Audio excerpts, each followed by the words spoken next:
What's up? It's your boy, Big Lee, with the Don't Get Tricked podcast. And it's your girl, Drea. Drea, how you doing today? I'm good. Lee. How you? Oh, I'm feeling good.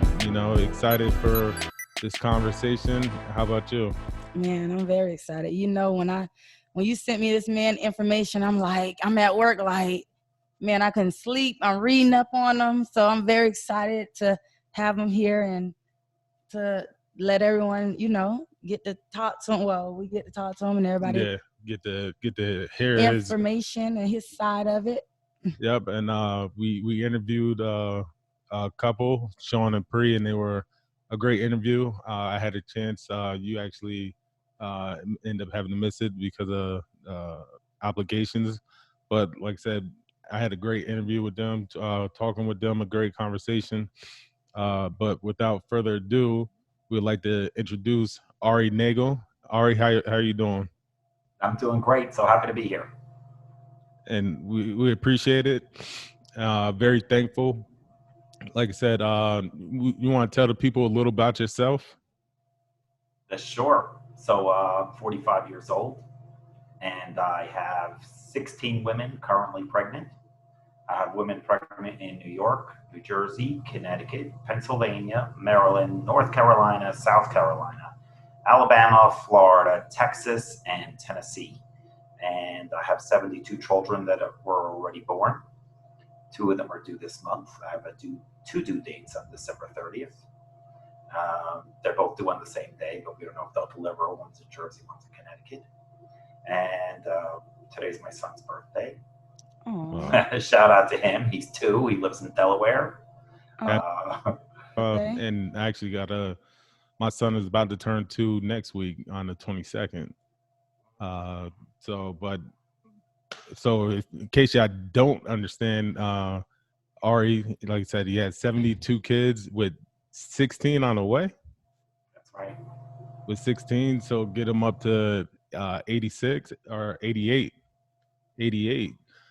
kids. Like I said, I had the conversation with Sean and Pri. We wanted to get to see how they are as a lesbian couple raising children, and what was their process of finding a donor.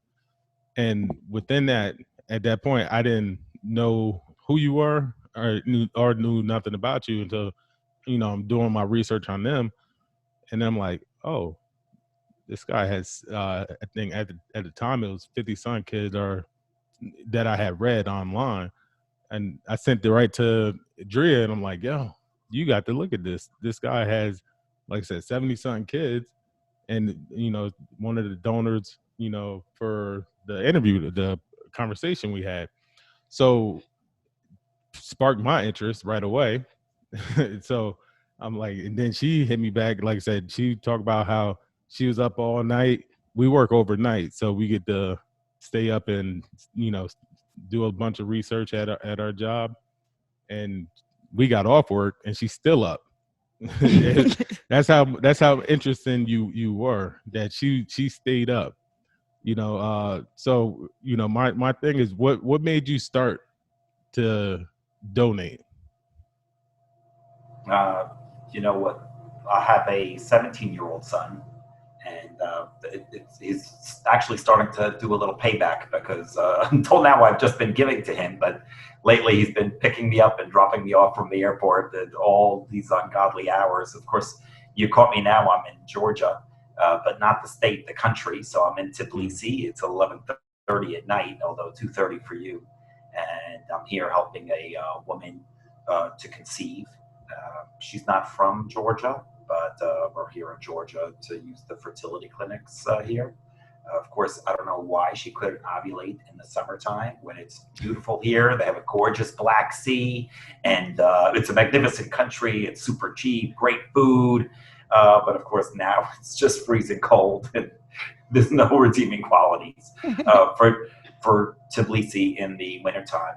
But the real question is not so much why I started, it's why I continue. I think probably the reasons were dynamic. I believe that they've changed maybe over the course of the past dozen years. But my children are generally, well, 71 of them are 12 and under. And aside from that, 17-year-old, I met the 17-year-old's mom just at a club, Webster Hall. It's a club in New York City. So he wasn't a About Webster. donation. You know, from Webster Hall? Yeah, I know about it. I'm from Newburgh, New York. I have a child in Newburgh. Oh, do you? Yeah, of course. A small world. But when you got 72, I guess the probability is a little higher. Yep. So it was around 13 years ago. It was really two women that reached out to me around the same time, and they were both indicative of a lot of my children. So one was a lesbian couple living in Chelsea here in New York City, and they wanted to grow their family. They were a lesbian couple that were together for 16 years, and each of them had children from previous relationships, but they wanted to have a child together. They wanted a girl, but of course I gave them a boy. But they never cut his hair, and he just finally got a haircut after 12 years. So he looks very, very handsome, but he had long dreads. And then the other woman who's also has a 12-year-old, they're both born just 2 months apart, lived just 2 miles away on the Upper West Side, which is a Jewish neighborhood. She was a religious Jewish woman, and she wasn't meeting anyone. She was single. She was in her 40s, and she wanted a child. And since she wasn't meeting Mr. Right, she wanted to go another avenue, and it just wasn't comfortable for her to choose an anonymous donor. So she asked me if I could help. And it's funny because the lesbian couple wanted to do it the natural way, and we just ended up having sex, whereas the heterosexual woman, she was in her 40s and conceiving the old-fashioned way. We wouldn't have worked. We needed to go to a fertility clinic. So that was just ironic. And it's funny because these two kids are both 12 years old, but they couldn't be more different because, of course, one is African-American and celebrating Christmas, and the other one's Jewish and celebrating Hanukkah. One's living in Israel and speaking Hebrew, and one's living in New York City and speaking English. I could go on and on. There are different races, different religions, different cultures, and of course one has lesbian parents, one has a heterosexual single mom. But the one thing that they do have in common is they're both basically the same age, and they both have the same father. They have yet to meet. A lot of my kids do get together, but they never met. But I'm pretty sure when they're 18, I'm sure they're going to want to meet their brother. Oh, yeah. So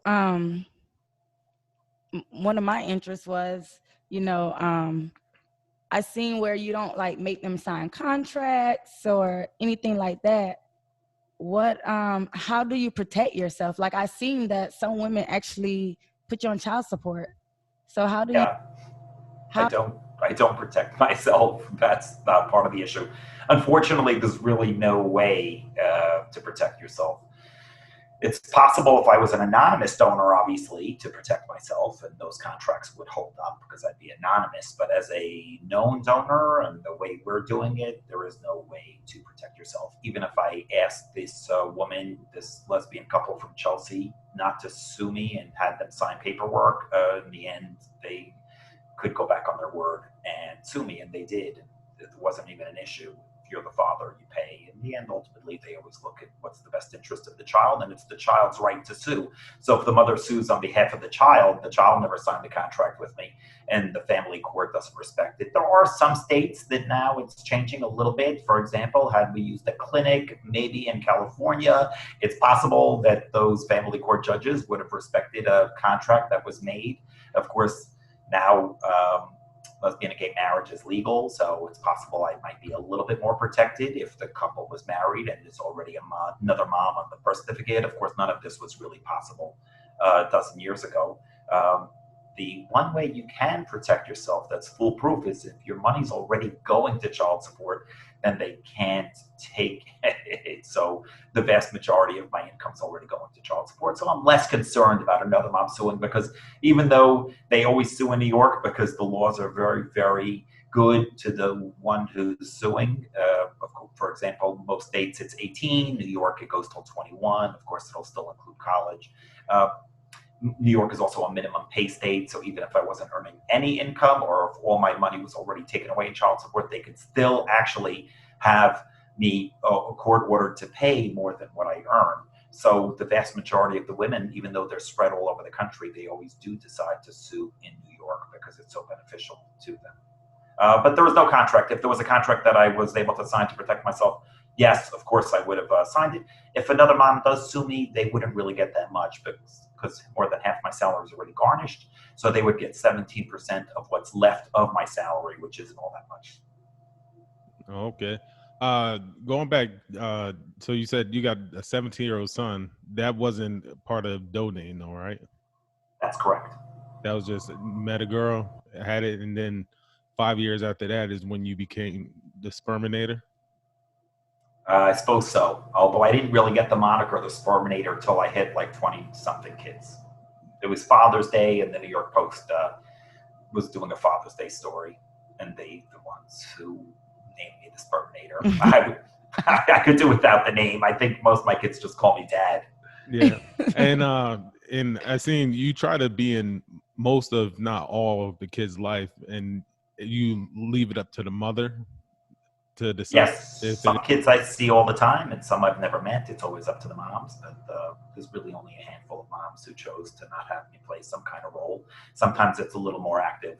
Sometimes it's just video chatting. It really depends geographically. Of course, they're all over the world, obviously.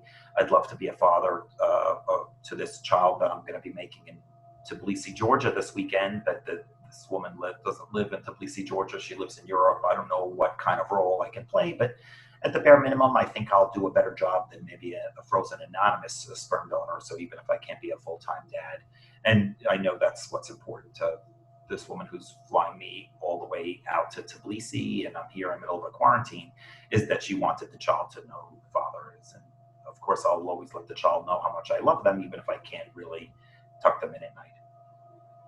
Yeah, and it's after doing the conversation with Sean and Pri, it made me think, because I asked them, like, why not a anonymous donor, and them explaining to me just about one, now you don't got to have that conversation with your kid, like, oh, who's my father, what's that side of the family. They know you, their daughter knows you. Then they know what family history, because if you go to a clinic, get anonymous, those people can lie, do a bunch of things. So me personally, I think it's kind of good to get an anonymous donor. I mean, not anonymous, a known donor, because it's a lot of different variables that can happen with a anonymous and stuff. But yeah, it's certainly. We met. I met Sean and Pri at a club in the city. I think when they were ovulating, I was in Brooklyn at the time, and they live uptown. So I said, "Listen, I'm going to be in the city." The day she tested positive, I have a friend's birthday party in a club, so we ended up meeting at the club. And I don't know what impression I gave off at the night we met, because I was drinking cocktails at this party. But I ended up going to the restroom. I remember there wasn't very good Wi-Fi there, trying to produce a sample. And of course, I already had a couple drinks in me, which doesn't really make it easier. And I know there was people banging on the restroom door, and it didn't work the first time. But the second time was a lot more chillaxed. And she could see the second time around. now, during these, do you have a current relationship, or have had a relationship during this time? I had a lot of short-term relationships. You can't really be in a committed relationship and help other women conceive. I've learned a long time ago that doesn't work. Ultimately, in the end, some women say they're okay with it, but it's really unfair to whoever I'm dating to let them know that, for example, if I had my partner with me and she wanted to be intimate tonight, I wouldn't be able to, because I'm freezing sperm in 2 days. So I'd have to say, listen, sorry, I'm freezing sperm for someone else. So I want to space out my ejaculations. I don't think they really want to hear that. It's just not fair to them. So my relationships didn't work out, and I think that's something I'll just pursue. Maybe when I'm stopping helping women's families, women grow their families, I'll explore maybe a long-term relationship. So there's a process that you have to do in order to freeze your sperm. And well, you just want to abstain for 2 days. Ideally, of course, I froze on a 1 day abstinence, but then it won't be as much sperm. But I came a long way. So generally, if they want it, 2 to 4 days of abstaining. but you don't want it more than that either. So I got a call yesterday, can you please ejaculate, because we don't want it too old, we don't want it too fresh, somewhere in the middle, because if it's more than 5 or 7 days old, then they're not going to be swimming as much, even if your count's going to be high. So I was in Germany yesterday, and of course I didn't have, I had to find a place. It was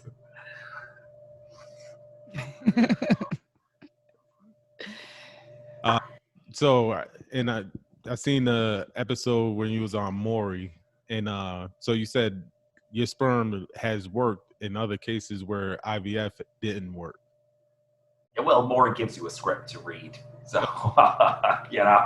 like where you got to look into the camera, say no. For me, I look. Yes, and the truth is that I don't have super sperm. My sperm, the best chance would be in a fertility clinic, but nothing works 100%, even when you go to the clinic. But a lot of women tried IUI, and the chance of success is probably not much better than us trying on our own. The difference is that it might cost you $2,000 every time you're trying. So nothing works 100% of the time. The key to getting pregnant is to keep on trying.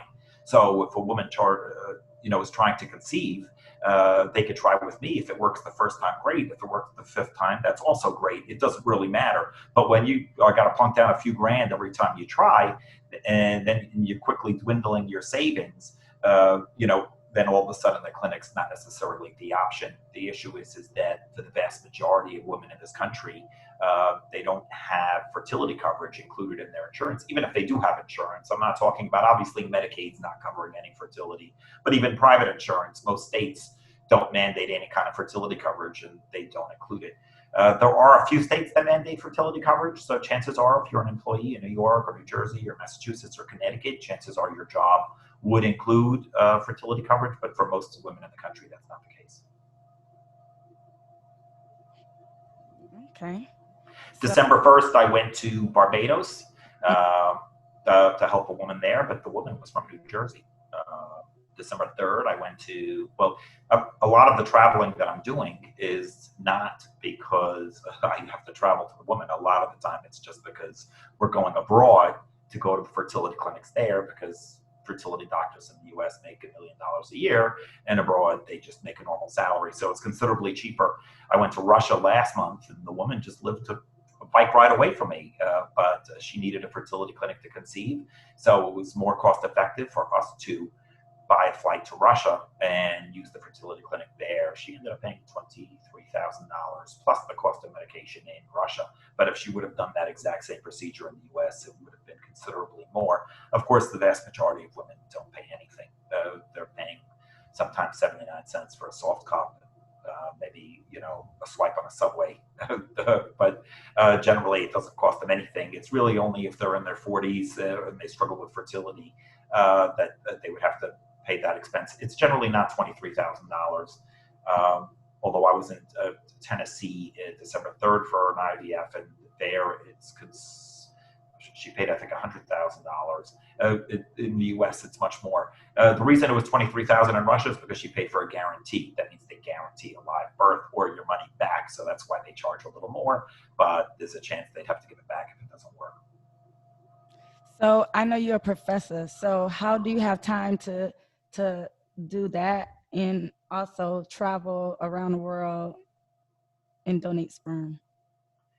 Well, I have winter break and spring break and Easter break. So, we're not working every day. But the truth is, since Corona, I've been teaching online. So it's allowed me a lot more free time to be able to travel. I gave a final yesterday, even though I was in Germany yesterday, because, I just posted the final to Blackboard. And they're taking the exam. I got to submit my grades, but I figured, I'm going to be in quarantine here in Tbilisi for 36 hours. That's my plan. I'll just submit my grade. So it did allow me to travel. I think it's a lot of the reason why I have 16 women currently pregnant.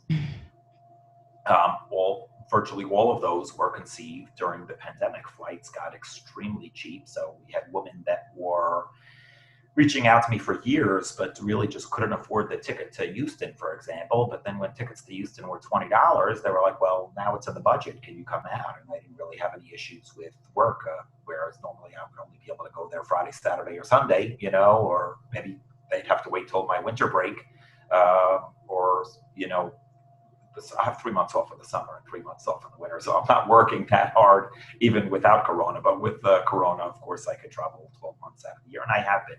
I've been certainly to over a dozen countries in 2020. I got my passport here. Yeah, you see, there's no pages left. I'm gonna have to get a new one because I got a visa to Nigeria that's expiring in February, so I'm gonna be going out there. This was my visa to Russia. And then this is going to Nigeria next, and that's probably going to be next month sometime. Of course, I'll be traveling domestically before then. Okay. Now, you don't get paid from the women, is that correct? For doing That is correct. I never charged anything, although sometimes they will help with expenses. So the women pay for my ticket out here to Tbilisi. Okay, yeah, that was gonna ask, like, so the flights and that. What about the hotels and stuff? Or you pay for the hotel? You know, I got baby mamas in most states, so usually they'll host me, and I don't need to pay for any hotel. Of course, sometimes even the women will just host me in their couch, or so you know, usually there's not that big of an expense. Sometimes the flight's just so cheap, I don't even ask them for money back. Certainly not for Florida. The flights were really affordable. It's like $20 to fly to Florida now. So I was in Florida last week, and I froze from in Orlando last Monday and Wednesday. And then I also helped some other women in Melbourne and other parts. I have 2 women pregnant in Florida, plus I have 6 kids. So I slept by a night at my baby mom in Jacksonville. I slept by a night at my baby mom in Orlando. I slept the night at my baby mom in Boynton Beach. So I didn't really need to pay for any hotels. And of course, they look forward to having me and getting to spend time and telling a bedtime story maybe to our child. Okay. Trying to think. So I put up a status on my Facebook when I was just so interested in your story, and because I know a lot of people that, you know, lesbian couples or something like that, that would love a chance to, you know, have a child, that it wasn't in their budget. So when I found out about you, I was like, why not share this information with everyone? So I did have people hit me up or whatever, and I told them, I'm like, you know, go read about them first and make sure this is what you want to do. And if, you know, this, you still want to do it after you read about him, I'll send you his information and you can reach out to him or whatever. And come to find out, my cousin, like I already shared with you, sister was one of the ones that was one of your baby mamas with 2 kids. So I'm like, wow, that is so crazy, a small world. And obviously it was a lot of people from Palm Beach, because I'm from Palm Beach. So it was a lot of people that were like, oh man, Ari's so cool, he's so nice. Like, a lot of people had a lot of good things to say about you, and that was like shocking to me, because I'm like, I never even heard of you, and here I am, you know. It's a lot of people in Palm Beach like, I know this man, like I done met this man, I done hung out with this man, like, wow, it was just a small world. So I'm like, So who's your cousin? remember I sent you the picture of the baby. So they stay in Georgia, but it's her sister on the dad's side. So she's not my cousin, but her sister is my cousin, and her mom is my auntie. So, well, I guess she's somewhat of my cousin, I guess. But I ain't never. Right. So what's her name? Because you sent me the picture, but there was a few kids in that picture, and you remember some of my moms have more than one kid, and some of my kids have more than one mom. So Right. Shatrell was the Thomas is the sister. I don't know her sister name. I don't know. Listen, I'm happy I know my kids' names, and I'm happy I know their baby moms' names, but I wouldn't know their siblings' names. I'll send you a picture of the sister and the baby again after this. But she was like, yeah, she was on there. She was like, yeah, cause like that's my sister's baby dad. Like, she has 2 kids. I'm like, what? Which one is the baby? She was like, it's funny because one of the babies you put up is my niece. I'm like, which one is it? I'm like, wow, that's a small world. So That's fun. Yep, I was in Florida, like I say last week. I got to visit all 6 of my children, all of there. But of course, Florida's a big state. I drove all the way from Jacksonville back down to Miami just to get to see all the kids. And I'll be back. You don't have to twist my arm to visit Florida in the wintertime. Yeah, it's a lot better than New York, and New York's about to get hit with a snowstorm coming up too. Have you? What's the most amount of kids that you had in one place, like the hang out and spend the day with? You know, have they come together like, okay, let's have like this family reunion and come together and did some type of activity? Yeah, I would get the kids together all the time. It's Hanukkah. We didn't have a Hanukkah party this year because of Corona, but last year I had a Hanukkah party, and I had but it was probably somewhere between 7 and 10 children there, and also including some pregnant women. Of course, when you start adding 1 or 2 moms to each of the kids, it turns into a pretty big get together. But that happens for a lot of birthday parties and special occasions. Some couples invited a lot of the other moms to their wedding, or to baby showers. Sometimes some of the moms would get together and throw the baby shower for maybe an expecting mother. So they've created a really nice community. There's a Facebook group that a lot of the moms joined, and they keep in touch that way. But that was really just started in April. Since Corona started, we haven't really been able to get together, so we just do Zoom calls and try and stay in touch socially. Okay. But I've gone to the circus and had to purchase 20 tickets to the circus, and then just started inviting, in batches to try and keep it, maybe different age groups, or to give them different times. It's hard to get together all the kids all at once. Of course, they're spread out across so many states, but in New York we can get the crew together. Maybe at my funeral, I imagine I'll have all of them there, hopefully. But fortunately, I'll miss it. Yeah, like I said, this is the Don't Get Tricked podcast, where, like I said, this season we're focusing a lot on family. A lot. We're 2 married couples. We got our own children. She has 2. I have 3. And like I said, I got a 2-year-old about to be turned 2. Her daughter just turned 4. And I'll have a 2 and a 4-year-old also. the odds is very high of you having I would almost every age. imagine that you have that age. Yeah, when I go to a friend's house and they'll have different age kids, I'll just bring the kids that are that age. I'll be like, oh, let's bring my 2, the 4, the 7-year-olds, so the kids all have a play date. You could attend almost all your friends' kids' birthday parties. Like, oh, what age group is it? Okay, let me 2-year-olds, right? So yeah. Like I said, of course, I got 2020. I can. I'm on track to have 20 kids in 2020 because I got 2 due this month, and I'm at 18 right now. So if they both deliver on or before their due date, they have 2 due dates that are December 30th. But that'll be my best year ever. I've never had 20 kids in 1 year. do you ever be at the hospital when they're giving birth to the kids? Sometimes if they ask me, generally the lesbian couples might have their partner, and then sometimes single women would just want their mother there.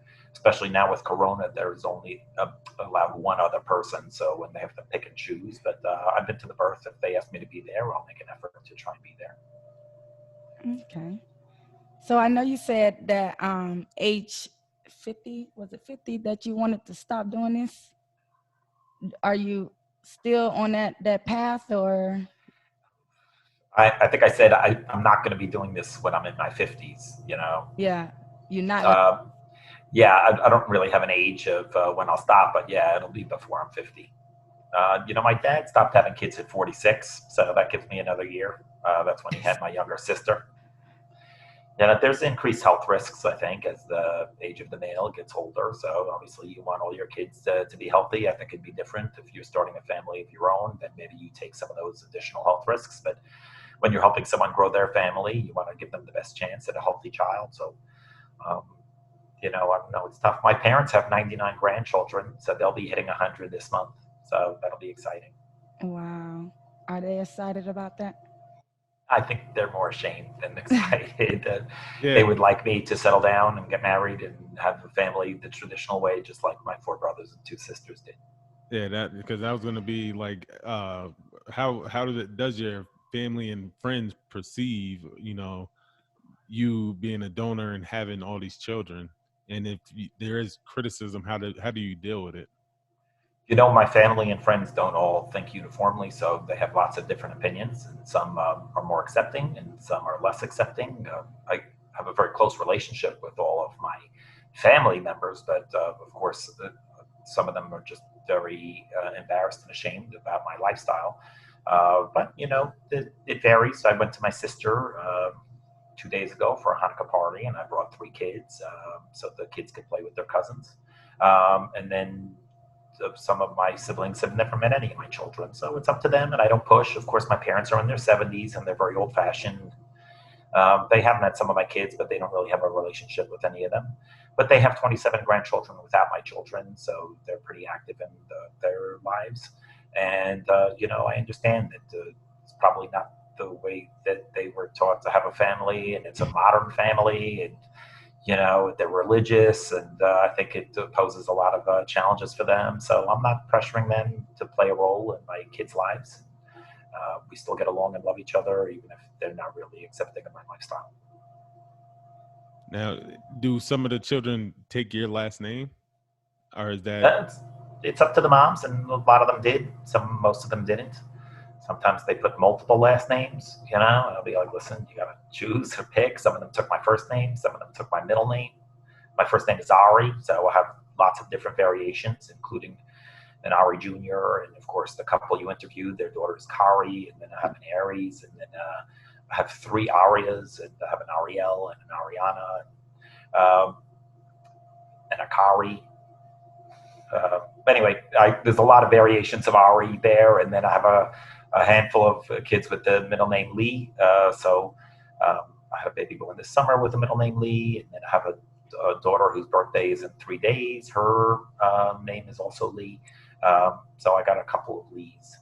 I actually, in 3 days, I have three birthdays all on the exact same day. So I have three children that were all born on December 19th. Of course, they weren't all born on the same month, day, year, different years. So one is turning 1 year old, one is turning 7 years old, and then one is turning 3. Yeah, and that's what I put my son's middle name is Lee, and if I have another boy, it'll be Lee. Again, I would keep Lee as the middle name. That's Lee as Some of my daughter's middle name is Lee. It's a unisex name. yeah. But if you're Big Lee, then right, if that's what you're going by, that's how you introduced yourself for the podcast. So is he going to be Little Lee? I don't want to be Little Lee. Don't call me Little Lee. If you're Big Lee. The funny thing is, I used to be Little Lee growing up because my father was Big Lee. He had license plates Big Lee, but then once I grew up, I was bigger than him. He was like 6'4". I just grew to 6'5". And was like 280, 90 pounds, and he was like 240. So everywhere, they calling me Big Lee.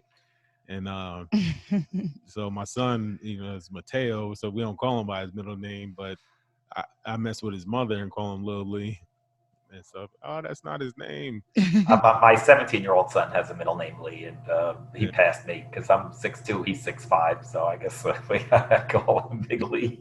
Yeah. So, and that's why we actually on our first season we was joking, it's like, nah, I'm Lil Lee because I'm trying to lose this weight. You can't if you call me Big Lee still, but I'm still about the same weight, so I went back to Big Lee. I'm a Leo. I was born in August, and I don't know. So I think that's where I got the name Lee from. My first name Ari means lion in Hebrew, and I think that's also maybe related to a Leo. I don't really know. My folks aren't into signs, but a lot of times I have women that are reaching out to me and say, well, we want to conceive in March because we want our baby to be born so that it'll be this sign, but it doesn't really work that way. You can't really predict when the sign is going to be. And, in the end, ultimately, they love the baby no matter what sign the baby is. So of course. I think it's just a matter of keep on trying each month when you're fertile and don't worry too much about things like that. So I know on Maury, I know you said they gave you a card, but it was when he asked, "What do you get out of it?" Um, so what do you get out of doing it? I know you say you get some of your baby mamas buy you gifts and stuff like that. Just a few minutes ago, just before we started this, I had a mom and she was asking me what size I am, and I was like, really, just don't get me anything. In the end, what they're doing for me is taking great care of the kids every single day, and that's really all I can ask for. So I don't really need any gifts. Do they buy me presents? No, I try and encourage them not to, but obviously some of them see a little bit of me in the baby, and they're so appreciative. So sometimes they show their appreciation, but no, it hasn't really paid the bills. I think I'm still broke, but I feel rich. So I'm not getting a lot of lavish presents out of it. I think what I'm getting is worth so much more. Of course, I get their love, and I get lots of hugs and kisses. And I get a lot of joy seeing how happy the families are. So I think that's the real payoff, more so than maybe some shirt I'm not going to wear. Think about it like this: you have a lot of sons, so you have a lot of chances of them going to the NFL or the NBA or something like that. You like, that's my son. Yeah, maybe I'll get some tickets. Yeah. Well, I'm sure some of them will be athletes, and some of them will be injured. I'm sure some of them will be doctors, some of them will be sick, some of them will be law enforcement, some of them will be criminals. I mean, I'm sure I'm going to get a little bit of everything. I imagine in there. I can already sort of figure out who's who. You already see the writing on the wall. But it doesn't matter what they are. I'll love them, and I go to a lot of games, and because I was a Nets fan, so the tickets were so cheap because I was living in Brooklyn next to Barclays Stadium. Of course, that might change now with KD and Kyrie, but I like to root for my team to lose, and then I can get these tickets to the games very, very cheaply and easily without any connections or hookups. That's how it was in when I was in Wisconsin. I go to Milwaukee when they weren't no good, and I had courtside seats for $21. Like they suck. Now they got Giannis, and he just resigned, so that's it. Can you imagine those courtside seats now? Like I'm talking about, I was 2 rows from the court for $21. Yeah, not only that, but he's screwing it up for us too. Because when he comes to play in Brooklyn, all of a sudden they're jacking up because everybody wants to see Giannis. So he's messing it up for everybody. Yep. So yeah, definitely root for your team to be bad, and you can go see some good games for cheap. And you could also get the jerseys on clearance. I could get all the jerseys on clearance now for New York. They're giving them away. Yeah. So I was in Target this week, and the Jets jerseys they couldn't give them away. They're an unbeaten, unwinning team. They haven't won a game this season. And they should just send those to one of those third world countries, like anything Jets. I hate the Jets. So sometimes it's nice to root for the underdog. Yeah, I'm a Bills fan, so we're in the same division. So anyone that's not in that division, that's in that division, I don't mess with. So good. Well, now you could like them because they're so bad. So they're helping. Yeah, go see some Bills games up there when I come back to New York. Well, I got a daughter in Buffalo, so I could be a Bills fan too. Wherever, whichever team is winning, I could just to tag along and say, "Oh, that's where my kid lives, so let's root for them." Yeah. But you got anything else for Ari? No, thank you so much. I want to say thank you so much. You were so nice when I reached out to you. Like when I was reading about you, I was like, Lee, I have to get this man on the podcast. Like, I'm so interested in his story. And so, so just thank you for being open and willing to come on here and responding back so fast. Thanks. Well, I'm going to be out in Florida soon, so I just got tested because they tested me when I landed. So I'm corona-free, and we'll party in person. Okay. Yeah. Like I said, we appreciate it. I don't know if you want to give people your social media or ways to follow you and. Oh, thank you. Well, I don't really need to build up a clientele. I don't know. Somehow they find me. I think if you just Google free sperm NYC, I think I'm showing up, but sometimes it's challenging because, it's been busy, when you have two women ovulating the same day. So I had to stop over in DC on my flight over here. And then I had two women that were ovulating that day, one in Baltimore, one in Northern Virginia, who both wanted to come and pick up my sperm. And I had to really decide who should I help. But yeah, of course, a cute professor is my Instagram and Snapchat. And of course, Facebook. I'm just nice person at Gmail. That's okay.